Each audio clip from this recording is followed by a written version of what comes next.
जैसी ह्यूस्टन हमारी गाय है, उनको अगर ये सीमेंस हम देते हैं तो भी इंडियन हो जाएगी, तो वापस फिर से देशी गाय बन जाएगी।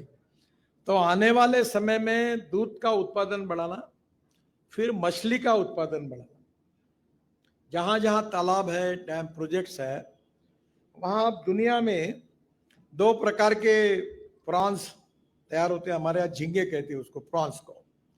हमारे देश में उसका भाव 800 रुपए किलो है, जो सॉल्ट वाटर के हैं, जो समुद्र में होते हैं, और जो स्वीट वाटर में होते हैं उनका भी भाव 700-800 रुपए है। अभी हमारे यहाँ विदर्भ में मालगुजारी तालाब है, अनेक जगह पर छोटे मोटे तालाब है, तो प्रॉन्स का उत्पादन करने, आंध्र प्रदेश में इसमें बहुत अच्छा काम हुआ है।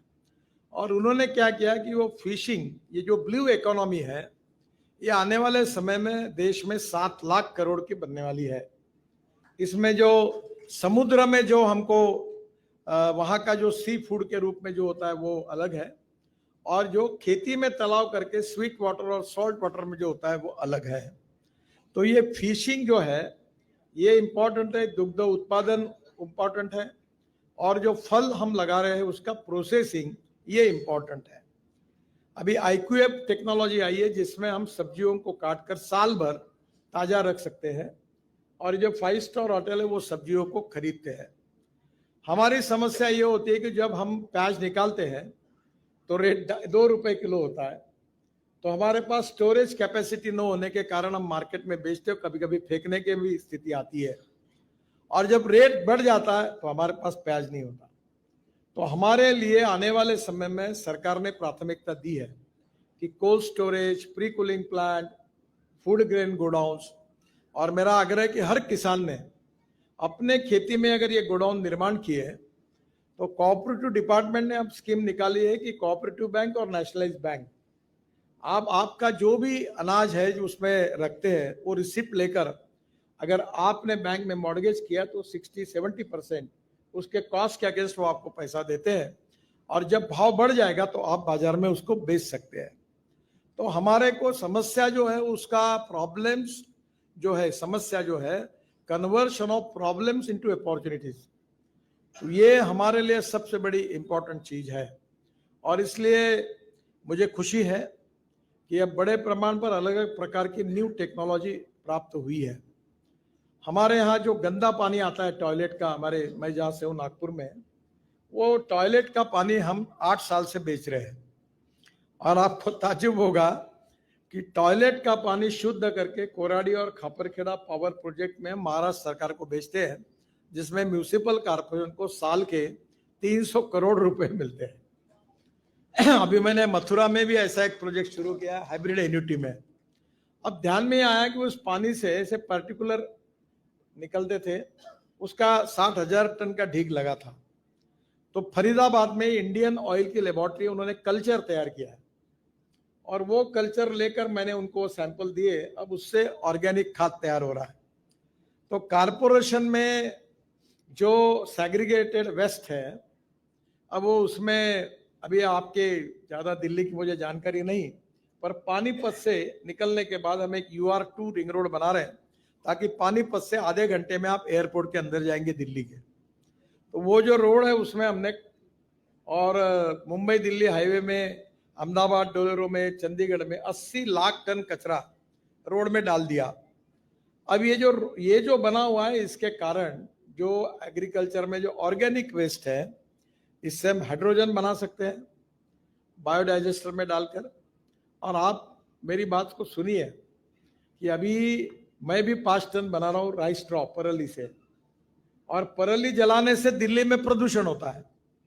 और पानीपत में इंडियन ऑयल का प्रोजेक्ट अब शुरू हुआ है, 1 lakh litre ethanol per day परली से, 150 टन डांबर बिटुमिन पर डे, और 88,000 ton per year bio aviation fuel, यानी हवाई ईंधन।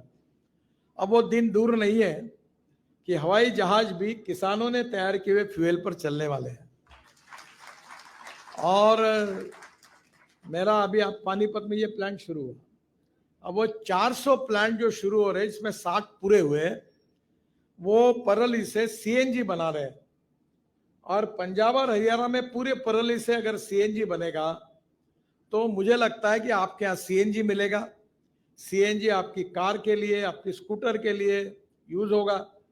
मैंने आपने सुना होगा बजाज कंपनी है स्कूटर, उनका 3 महीने पहले मैंने एक मोटरसाइकिल लॉन्च किया और जो मोटरसाइकिल है वो सीएनजी पर है। उस सीट के नीचे सिलेंडर रखा था। तो उन्होंने बताया कि जब हमारी मोटरसाइकिल बजाज कंपनी की पेट्रोल पर चलती है तो पर किलोमीटर 2 रुपए 25 पैसे खर्चा आता है, और जब हमने ये मोटरसाइकिल ये सीएनजी पर चालू की तो उसका खर्चा 1 रुपया आता है। तो आप एक काम करें, अभी मेरे पास गाड़ी जो आई है वो 100% इथेनॉल पर है। जो किसान तैयार करता है पेट्रोल के बजाय 100% इथेनॉल पर है। और आपकी स्कूटर भी अभी बजाज, टीवीएस, हीरो और होंडा, इन्होंने फ्लेक्स इंजन पर स्कूटर और मोटरसाइकिल बनाई है। और इंडियन ऑयल 400 पंप इथेनॉल के डाल रहे हैं। तो पेट्रोल के बजाय अपने किसानों का इथेनॉल आप यूज करेंगे तो पेट्रोल का इंपोर्ट करने की जरूरत नहीं पड़ेगी। 22 लाख करोड़ रुपए देश के बाहर जाते हैं।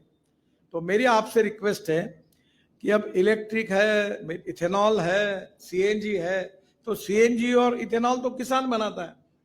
अब पंजाब में ये अभी सुजुकी और मारुति कंपनी के एमडी ने मुझे बताया कि अभी मार्केट में सीएनजी का डिमांड बढ़ गया, क्योंकि पेट्रोल में अगर वो 30 रुपए खर्चा कर रहे तो सीएनजी में 15,000 का खर्चा है, और इलेक्ट्रिक में 2,000 का है, और इथेनॉल में 8,000 का है।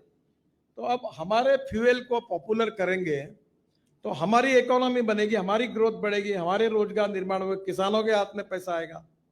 इस बार यूपी और आंध्र, कर्नाटका, महाराष्ट्र और तमिलनाडु की शुगर इंडस्ट्री और किसान इसलिए बचे क्योंकि इथेनॉल के कारण बचे, नहीं तो शुगर तैयार करना लॉस मेकिंग है। तो मेरा आपसे अनुरोध है कि आने वाले समय में टेक्नोलॉजी को समझते हुए, अभी मेरे यहाँ एक इलेक्ट्रॉनिक बैलजोड़ी है, वो बहुत सुंदर है, वो पूरा काम करती है। अब वो इलेक्ट्रिक ट्रैक्टर आ गया सीएनजी का। तो बाय हम लोग नई नई टेक्नोलॉजी को स्वीकार करके हमारी एक्सपेंडिचर कॉस्ट को, उत्पादन खर्चे को कम करना, क्रॉप पैटर्न के बारे में डिमांड एंड सप्लाई के आधार पर ये ग्लोबल इकोनॉमी में तय हो रहा है। तो आने वाले साल में किसका शॉर्टेज होगा, क्या सरप्लस होगा, इसका अध्ययन करके क्रॉप पैटर्न को निश्चित करना। केमिकल फर्टिलाइजर और पेस्टिसाइड्स के बजाय ऑर्गेनिक खाद और यूज करना है तो वह नैनो यूरिया और नैनो मिश्र खाद यूज करके हमारी कॉस्ट को कम करना। और हर किसान ने स्टोरेज कैपेसिटी को बढ़ाकर गोडाउन प्याज के लिए, फलों के लिए डालने के लिए आगे आना सरकारी स्कीम में। और हमारा निकला हुआ उत्पादन गोडाउन में डालकर रिसिप्ट लेके बैंक से पैसे लेना, और जब भाव बढ़ेंगे तो उसको बेचना। और फिर जितने हमारे प्रोडक्ट्स हैं उसकी वैल्यू एडिशन में हम क्या कर सकते हैं वो देखना। तो मुझे लगता है कि हमारे इसमें जितने प्रमाण में हमारे कृषि क्षेत्र का बदलाव होना चाहिए था वो होने में काफी समय गया हुआ है, और इसके कारण ही देश में काफी समस्याएं खड़ी हुई है। तो आने वाले समय में आप सब लोग ऐसे एग्जीबिशन में आज हम जिनको अवार्ड दे रहे हैं